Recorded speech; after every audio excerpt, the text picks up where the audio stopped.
Well, it's on this street here in Stockport that the charity Green Crescent is registered. First of all, let's give you an idea just why it's under investigation. And security forces in Bangladesh say they believe it's been helping to fund a suspected terrorist training camp and arms factory for Islamic militants. They found 10 guns, 2,500 bullets and 3,000 grenade splinters, as well as material to make bombs.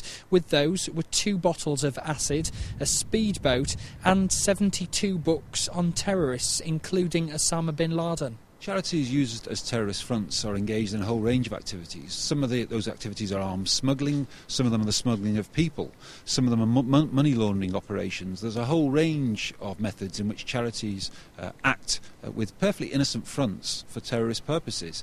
The Bangladesh police almost certainly have been operating on it is a tip-off from home. They wouldn't simply raid an orphanage looking for weapons.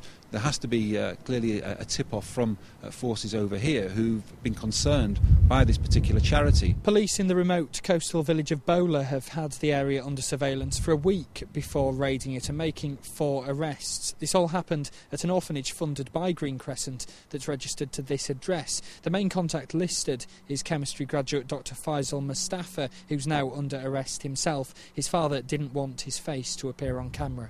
My view, he's not a terrorist. He may be that my thing, what you call it might be problem with the guns, but he's not a terrorist. His view is this: by killing someone, you can't win the war.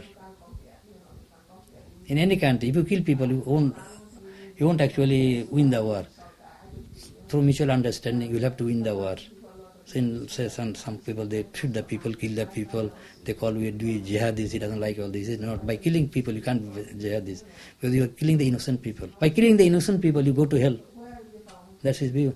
The charity pulled in funds of approaching £70,000 last year, and on its website says it pays for long-term education and health projects in Bangladesh and Pakistan. But the Charity Commission says it's now investigating and is seriously concerned. Dr. Mustafa has been previously cleared of plotting terrorist explosions here in Britain. In 2002, he was tried accused of conspiracy to build homemade explosive devices. Now his father says he's hoping he'll be brought back to Britain, where he thinks he'll be more fairly treated. James Webster, Channel M News.